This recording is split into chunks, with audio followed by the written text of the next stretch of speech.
I was familiar with Lalo Alcaraz long before we met in person. La Cucaracha comics had found their way across my feed for years, and I had already picked up Latino USA, a book he co-authored and illustrated. But hearing him speak in person for the first time at LA Comic-Con gave me a completely different appreciation for his work. I realized that behind the humor was someone who has spent decades documenting the Latino experience in America with honesty, conviction, and a pen that never pulls its punches. As a two-time Pulitzer Prize finalist, Lalo is the creator of the first nationally syndicated, politically themed Latino daily comic strip in the US, La Cucaracha. His work has appeared in newspapers across the country, he's written for television, consulted on Pixar's Coco, and has become one of the most influential voices in Chicano art and political satire. Lalo has spent his career using humor to challenge stereotypes, defend immigrant communities, and ask difficult questions about identity, representation, and who gets to shape our culture. My name is Alex Narváez, and this is Grayscale LA.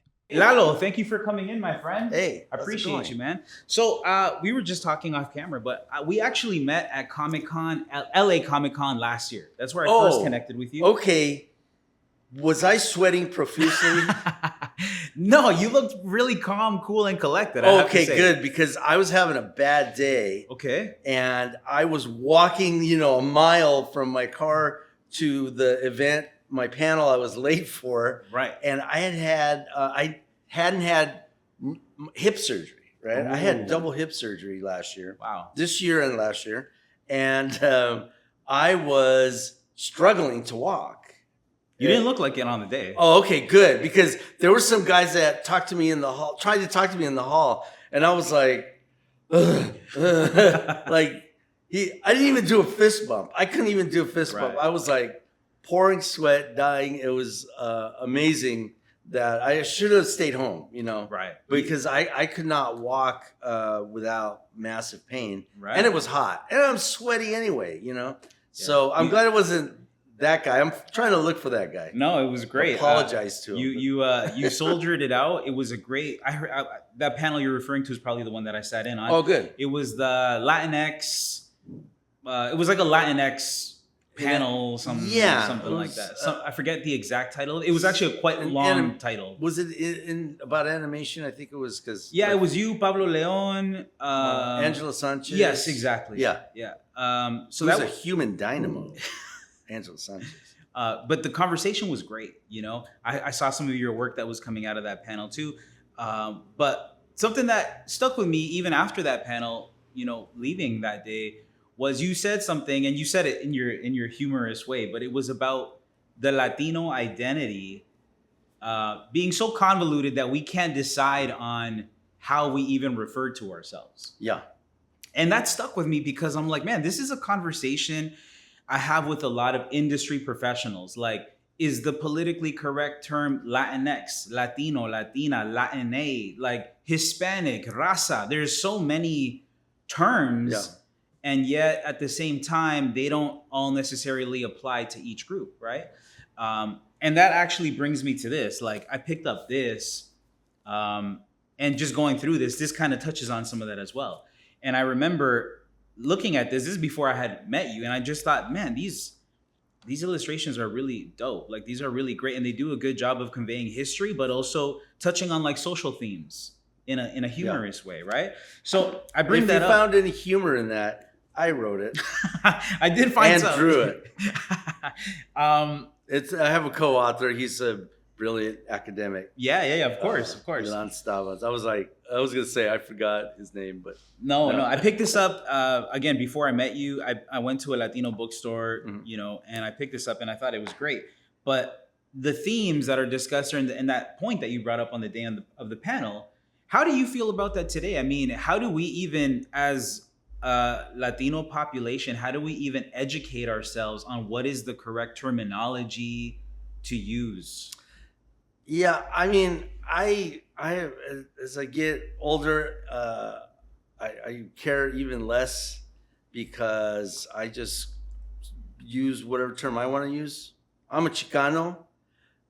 Hold up that cover, I'll get crap from my Chicano friends that say, "Oh, what do you use Latino?" Well, I've been using it as a general term for like 40 years. You know, when they first kind of came out with it, and because Hispanic sounds like, I don't know, Tex-Mex, Taco Bell to me, you know, or something. It just sounds so watered down. And so I think it's up to everybody, you know, to use that. I use that because it was the least offensive general term. I don't find it offensive.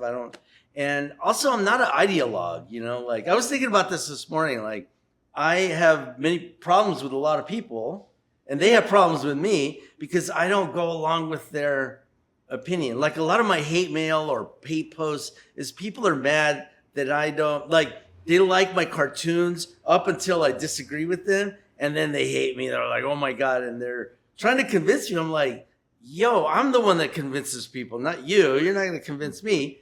And I'm not an ideologue. I hate going along in a group when as soon as somebody says, and this is relevant to the name thing, we have to call ourselves this. I'm like, hell no, I'm going to call myself that instead because that's just how my brain is wired, you know.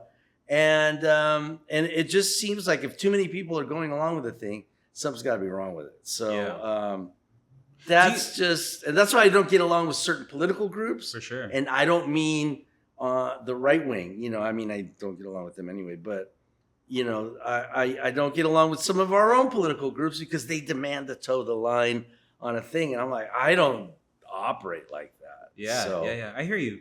Everybody call yourself whatever the hell you want. Yeah, I think that's the best way to put it. It's different for everybody and different groups might identify with a certain term that matches better. I think this has been kind of the problem with the word Latino or even any term that tries to encompass a lot of different groups. Yeah. Like the term Latino encompasses Afro-Latino, like indigenous, there's all different kinds of Latinos that are very different under one umbrella. I'm tired of getting scolded online. Like, you know, for a while people were like, if you said Mexican, someone would jump in and say, why didn't you include the Afro-Latinos? I'm like, you know, God, let me say the thing I was going to say. It's like, I'm not, you know, anti anything. Yeah. I'm just kind of pro this one point I'm trying to make. And everybody's trying to correct you. Where's this and why don't you say it this way? It's like, shut up. You know,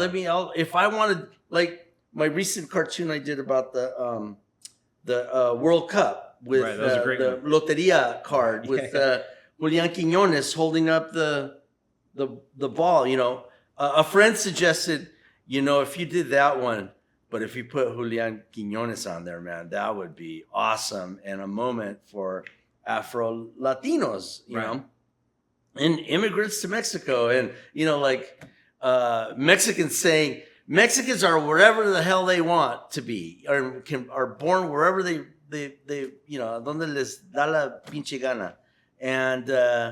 And so I put him on there. It was a real nice, you know, moment. I have to come to stuff organically, you know.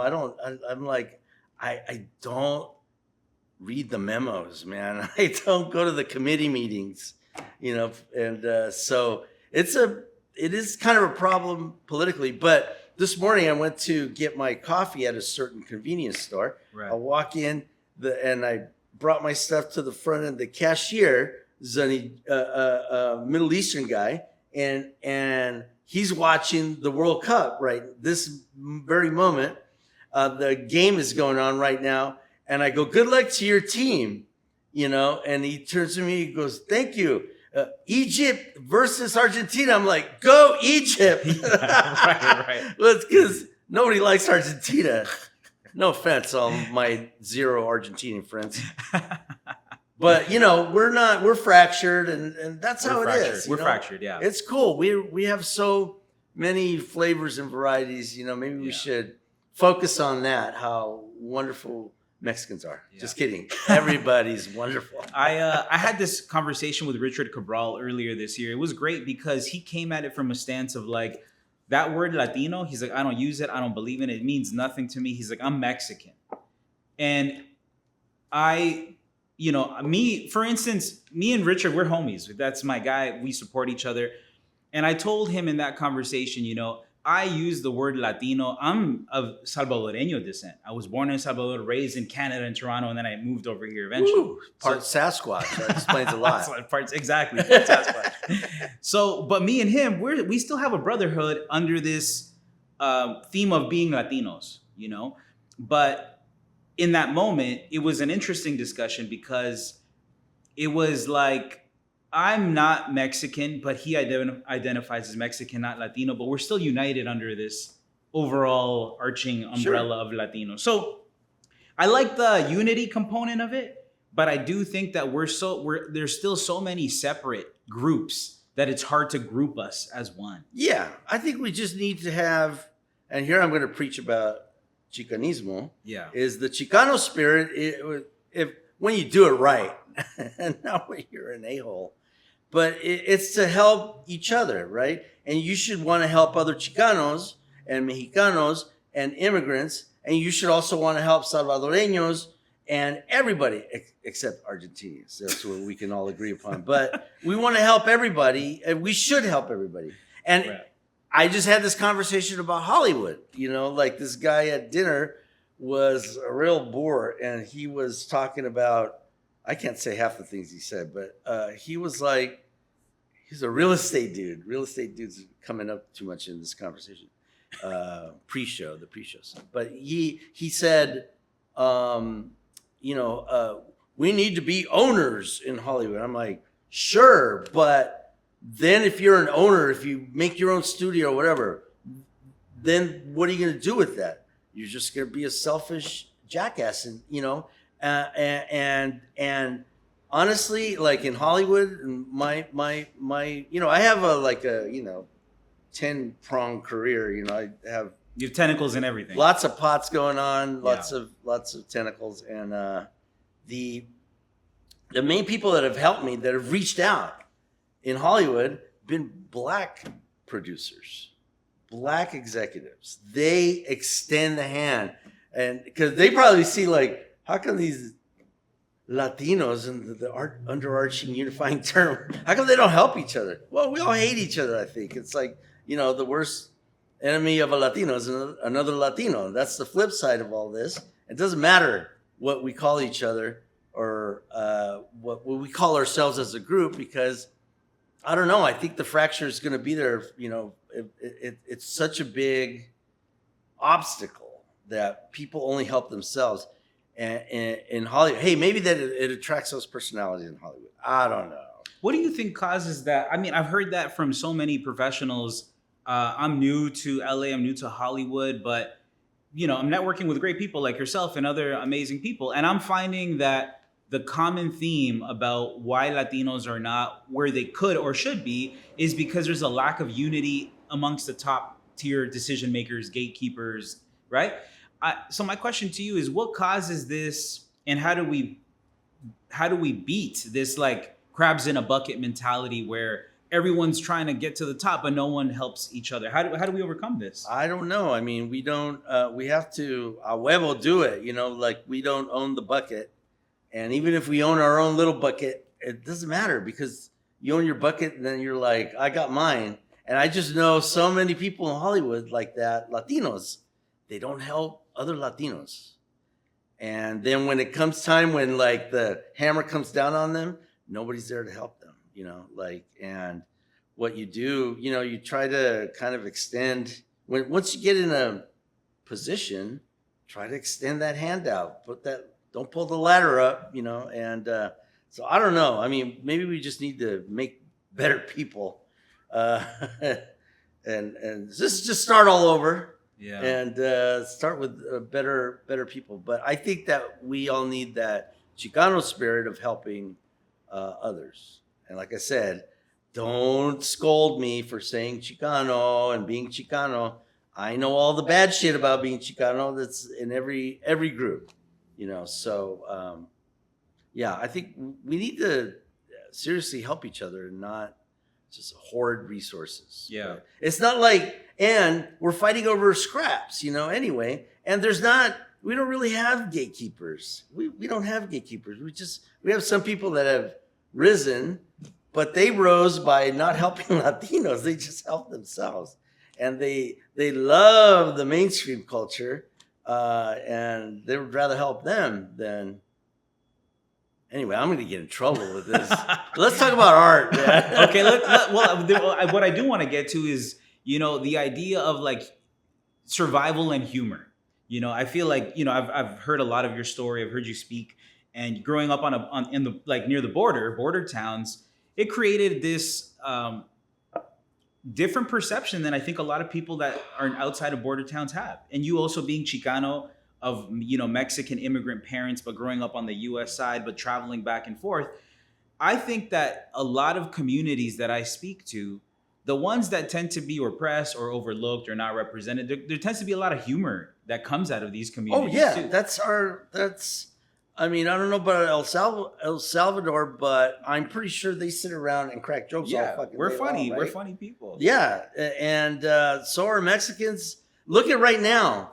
The World Cup after okay, I posted something on Threads making fun of the English, I said, well, at least after Mexico lost the game, at least it wasn't a massacre, unlike most other British activities, right? all these people came down and started attacking me and saying like, well, one guy said, at least we didn't get eaten by the locals. And I said, well, no one eats British food willingly, so don't worry about it. Oh my gosh. But my point is that after, these guys they were sore winners, right? And nothing worse than a sore winner. We're the, current administration is full of sore winners. And look at what happened after the game. There was no riot against the English fans, man. They were like partying. They just kept partying, right? The Mexican people are so good-natured and happy. And in the face of defeat, they're like, hey, let's do shots, Yeah, exactly. And they extended, the English people don't want to leave. They're like, my God, this food. Yeah. And everyone's beautiful, and so you're right. I think humor it's so powerful. It's the way we deal with. It's the way we deal with. It's the way we cope. Do you think that satire actually effectively allows someone to hear a truth that they would have been deaf to otherwise? Oh, definitely. It's almost like a hypodermic needle injection of truth, like right to the brain, like it's unfiltered truth. But you could stand out in front of somebody and recite some facts. But if you do it in a funny ass way, shoot, you'll remember that forever. It'll go right into your soul, And that's why satire is so beautiful. And it also, it jostles your brain. You go, what? That's why I like political hoaxing, because people are like, they get shook. You're like, wait a minute. Maybe everything I thought that was right is wrong, and this is like a smack to the jawbone. It doesn't knock you out, but it kind of wakes you up. So satire. I always, when I first started doing kind of satirical writing back in Berkeley, when I was in grad school there. And me and my friend used to do a magazine called Pocho Magazine, and it was it's super offensive and funny as shit. And by today's terms, woo, some of it is like really, really funny and really cutting and really awful, Right.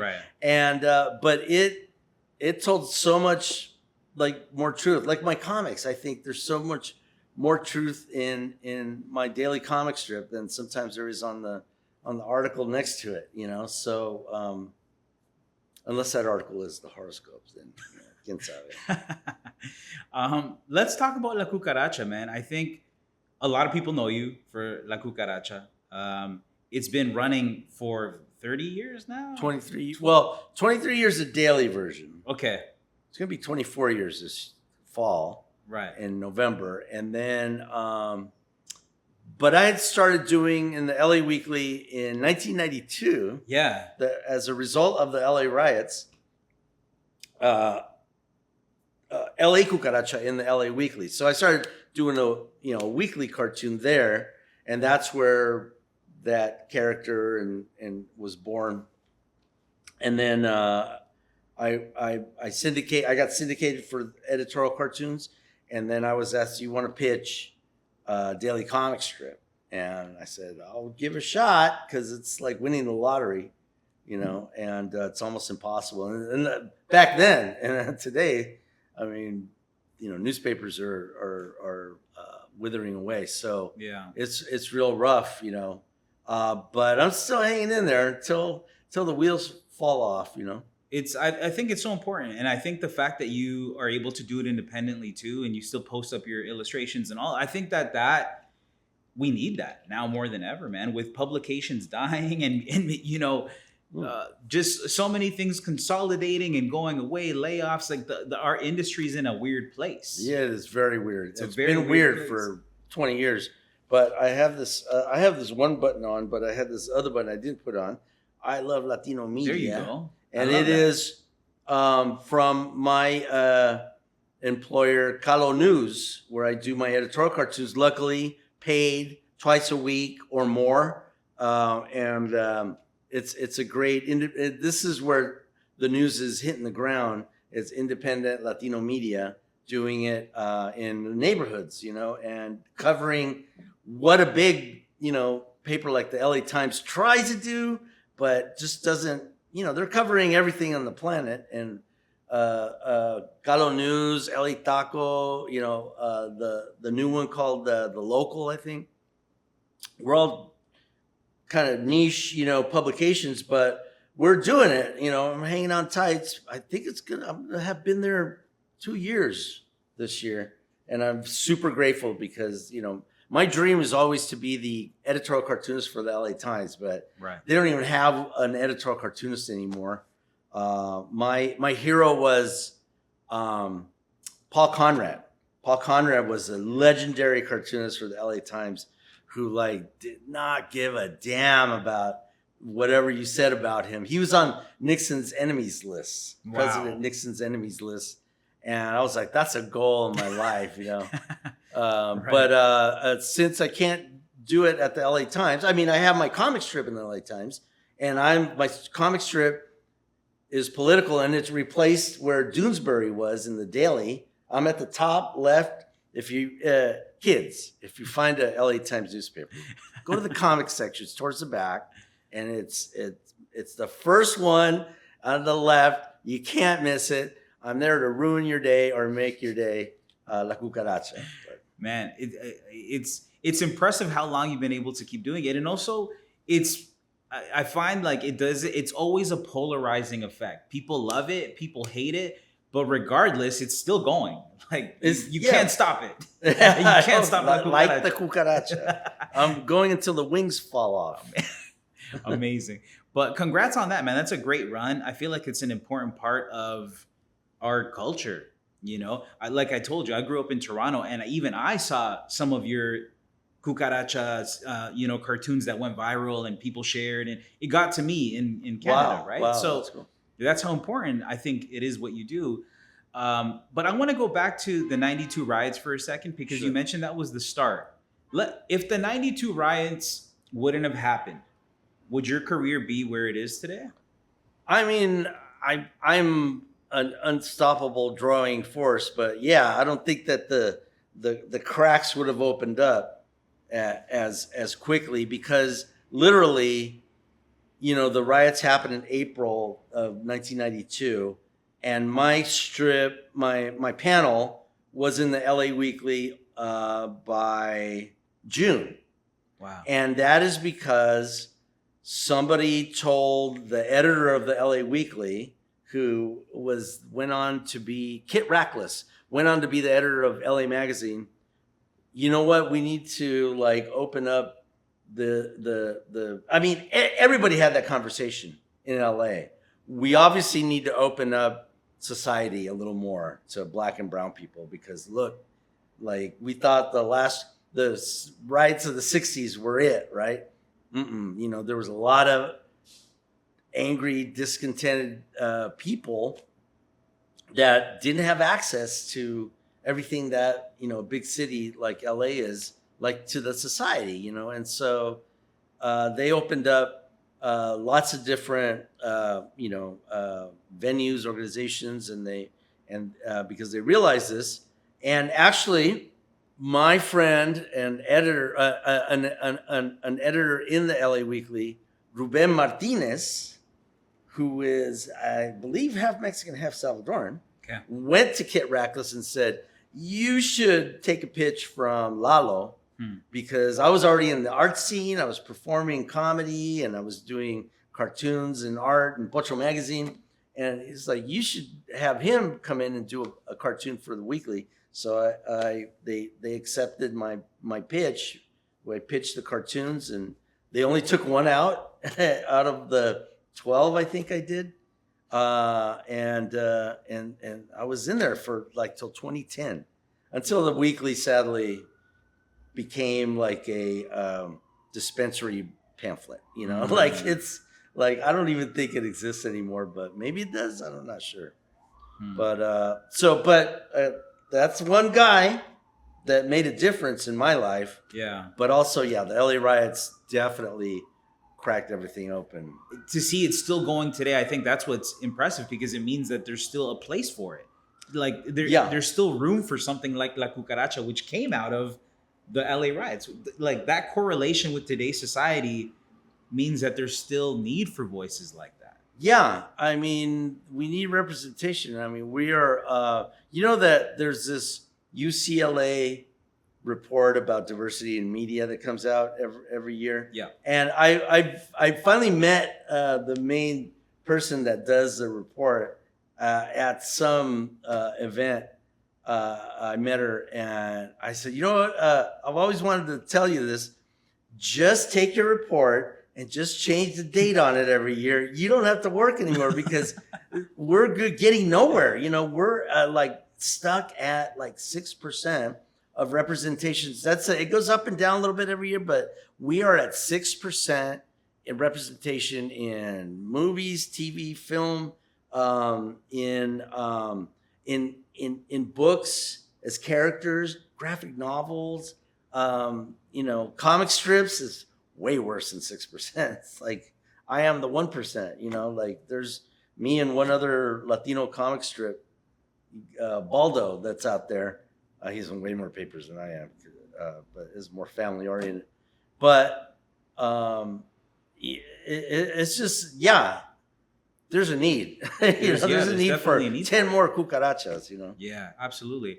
I want to talk to you about, you talked about criticism earlier and some of the hate mail and stuff that you got, but I was thinking of doing a feature reading my hate mail. You should, man. Let's do it here. Bring it here. We'll do a whole. I'll shoot it. We'll do a whole segment on it. The funniest hate mail I ever got was the guy that said, "Go back to Africa." Wow. Okay, yeah, that's funny. That's hilarious, man. That was going to be one of my final questions. I was going to ask you, what's the funniest piece of hate mail that you got? So I got more. Sadly, you've made a career drawing what other people are scared to say, basically. Right? That brings a lot of criticism, right? What would you say the criticism has taught you, if anything? Nothing. I learned nothing from criticism. No, that's a pretty good question. Like in terms of learning how to fix myself, is that what you're saying? Or no, I mean, if anything, I mean, you've gotten criticized your whole career. Yeah, I learned that I'm always right. But criticism, so exhausting to be right all the time. Criticism, I mean, even for me, like interviews, I don't agree. Like, there's always comments. There's always someone that's gonna hate on you when you're doing stuff. That's just part of it, right? But there are sometimes valid notes that I will take, and maybe sometimes not.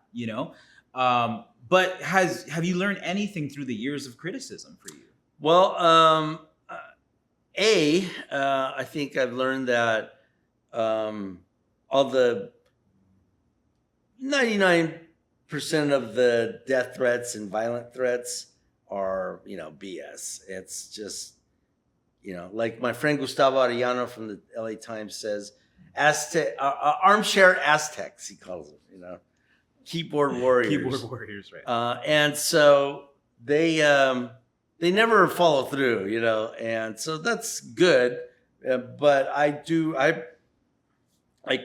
don't post about my family on social media. My wife hates social media, although she sends me 1,000 Instagram videos every day.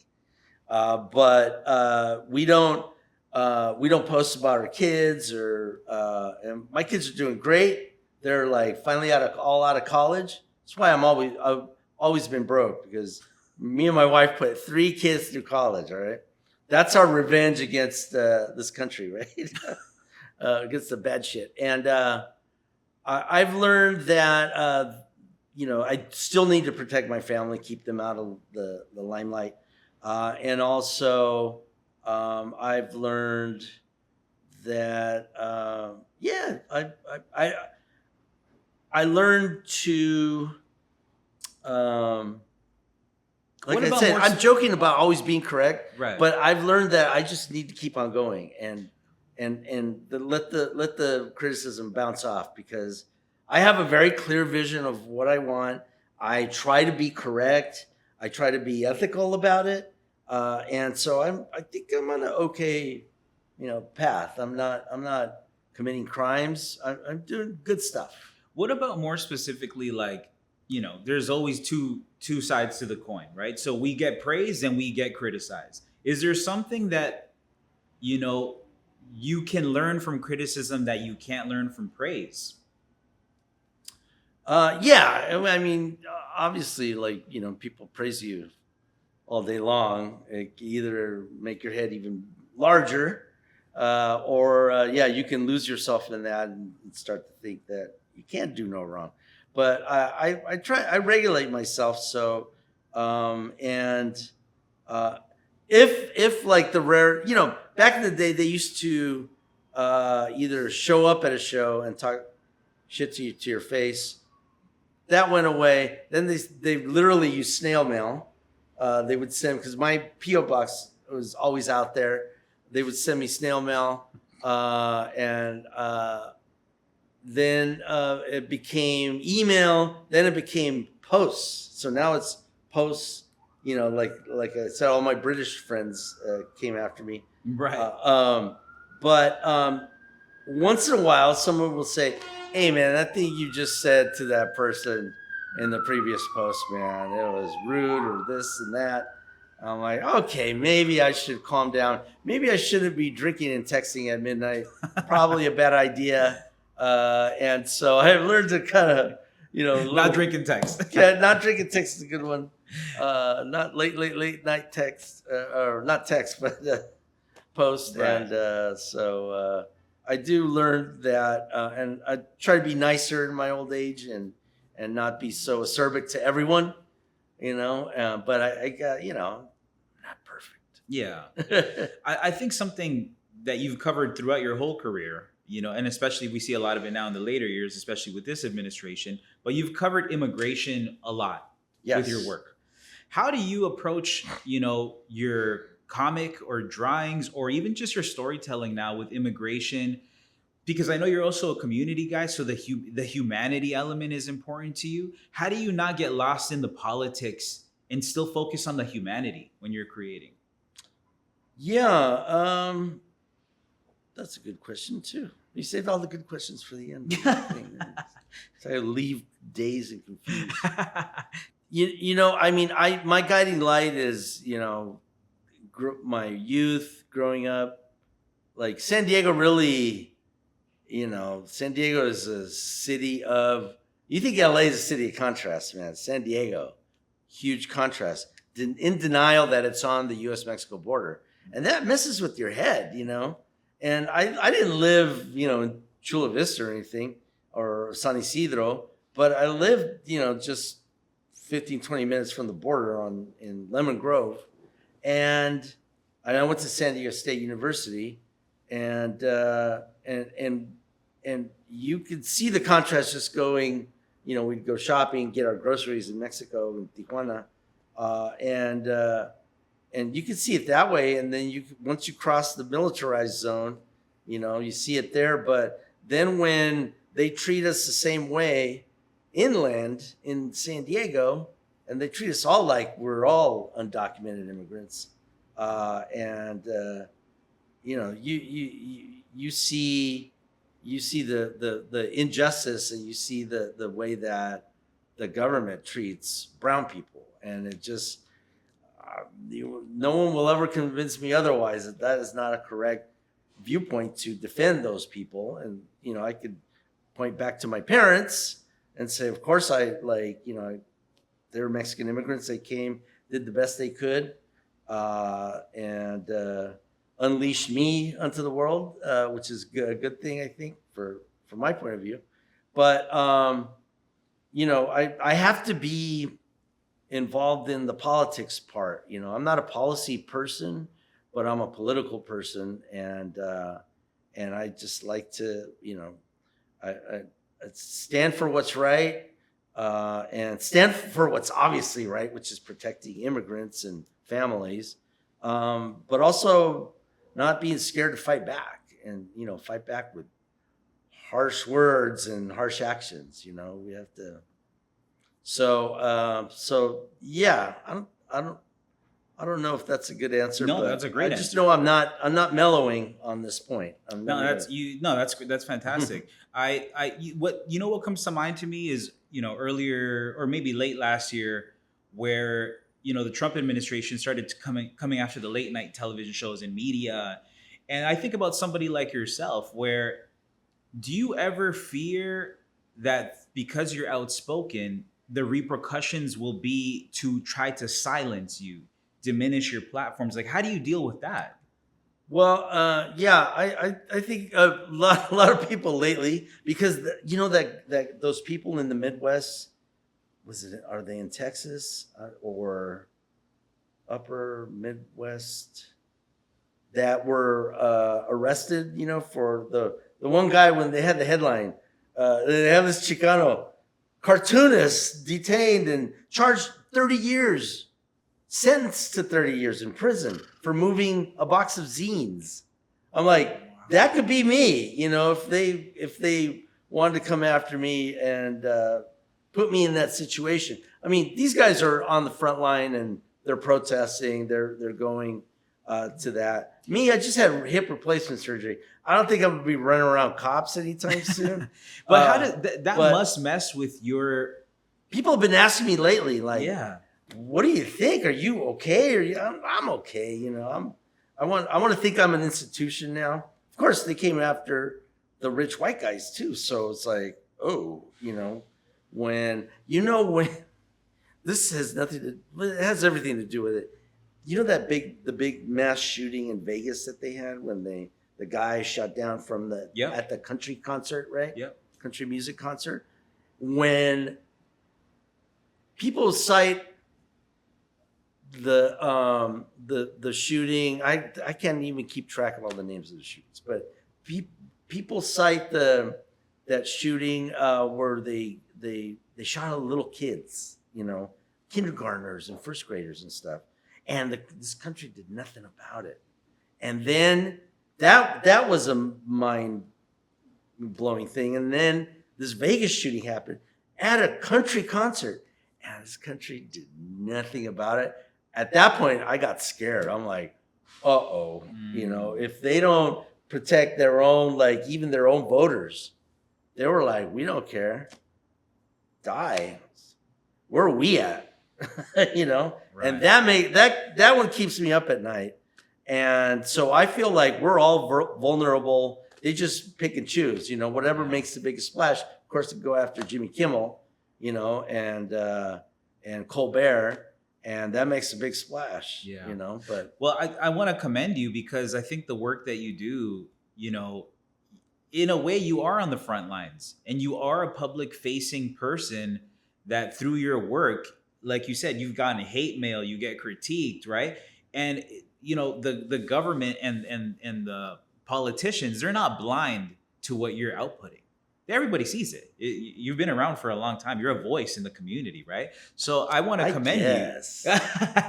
I want to commend you, man, because I think that we need more voices like you. And you know, as a Latino, Salvadoreño, you know, I'm grateful that there's someone like you to be speaking on behalf of our cultura and of our people. So I hope that you don't ever stop, right? But something that I actually want to highlight that I thought was a great pivotal example of why your voice is so important was what happened with Disney, right? Where you publicly criticize Disney, which is this multi-billion-dollar company, and in the end, they were like, okay, we're gonna hear what he has to say and bring him in as a consultant. And that's, you know, you were part of making Coco. Tell me about that experience. I think that there must have been a lot of learnings there for you. How do you how did that change your perception of when you critique?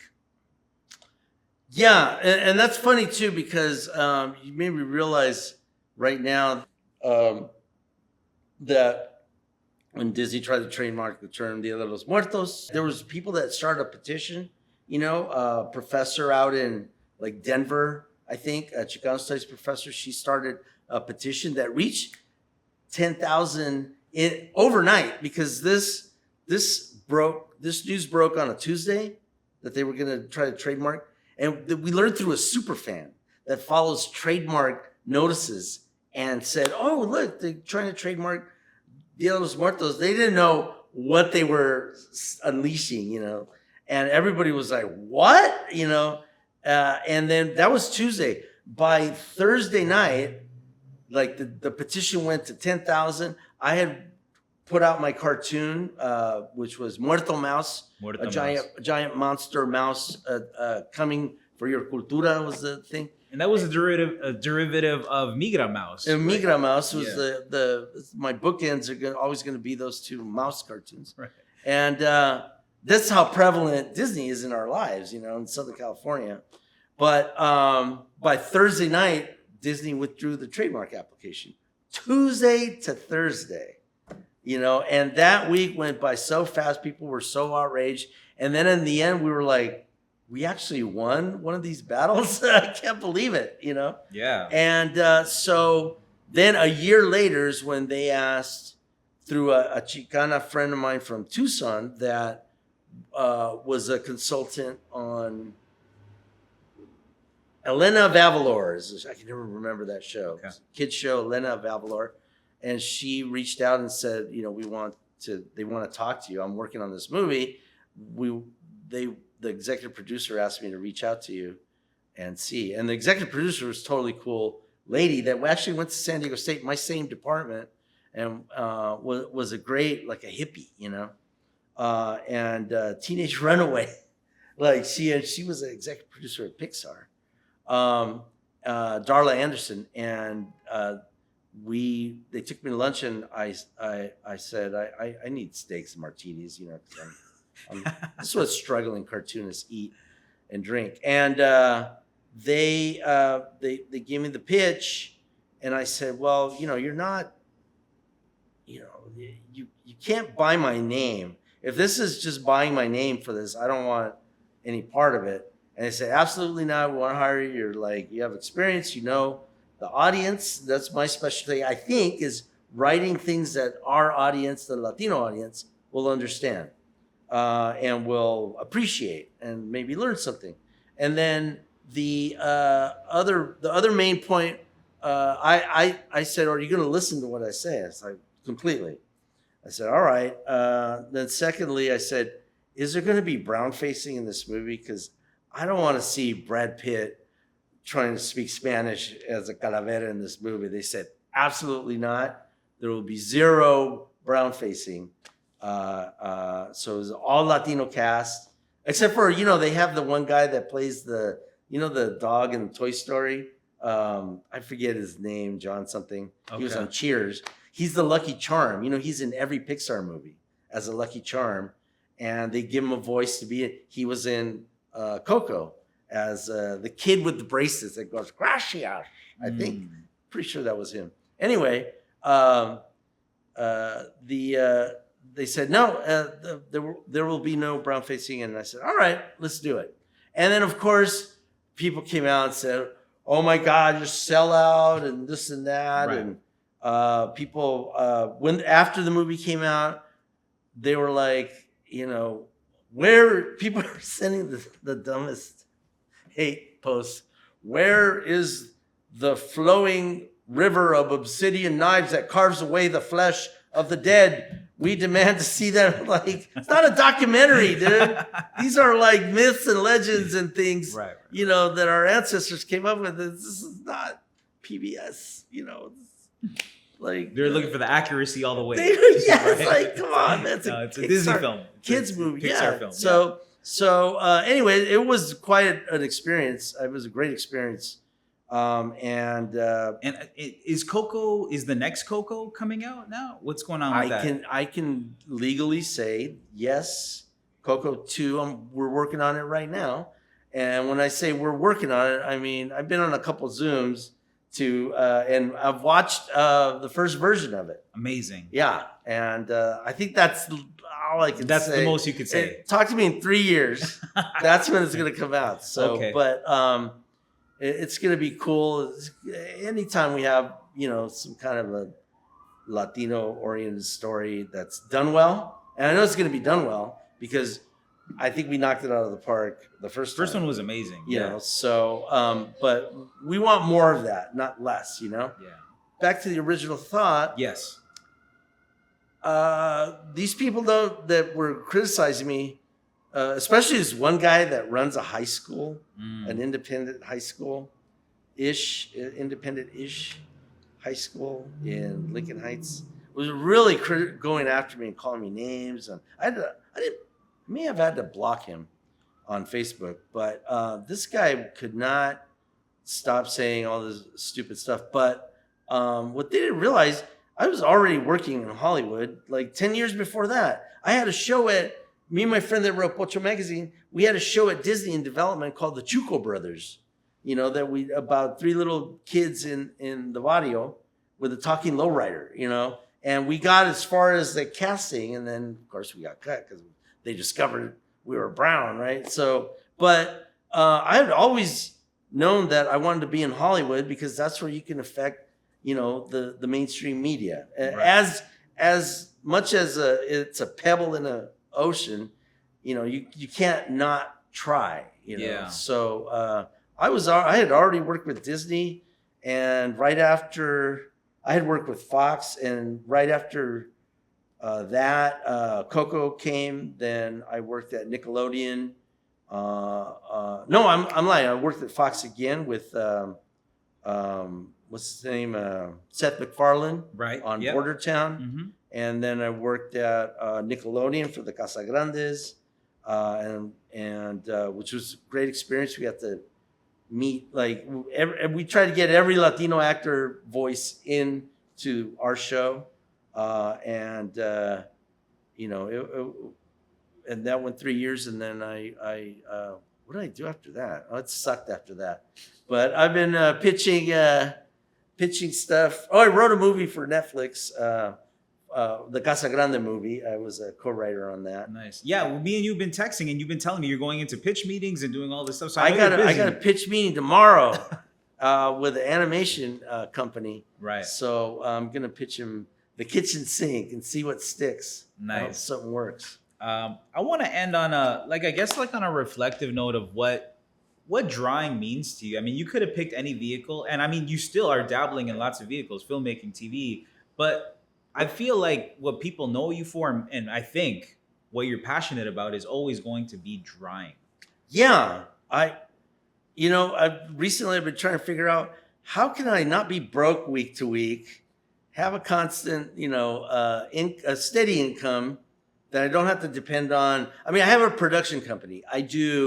We do messaging, and we do artwork for, unions, candidates that I believe in, and different educational organizations, the city of Los Angeles. I don't know, if you drive around right now in the city of Los Angeles, you could drive out from here out to the deepest, darkest valley, and you will see on the bus stops my heat mitigation poster, with different people. That thing is in Spanish, English, 3 different characters, also in Korean, but 3 different cartoon characters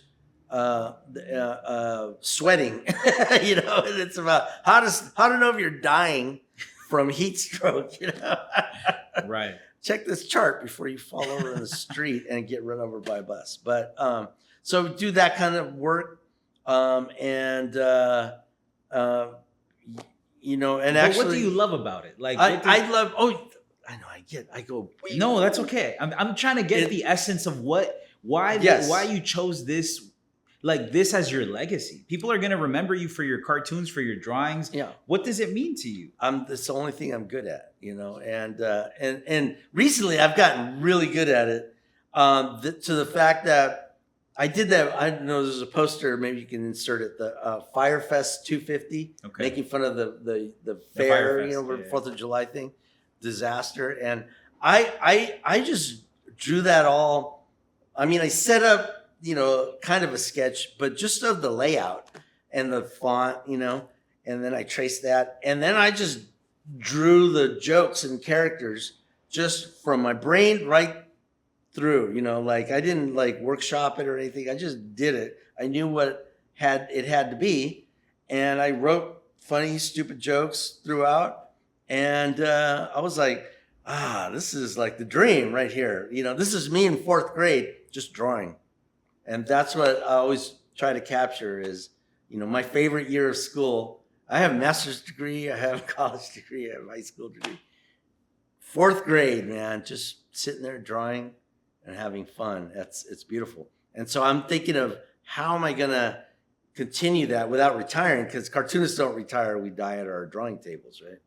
How am I going to keep that going? And I'm thinking, and I'm just workshopping this, I might start a nonprofit foundation where I could unleash cartoons on the world and teach kids and adults how to cartoon, how to draw. Just give them that confidence. I'm there. Publish their work.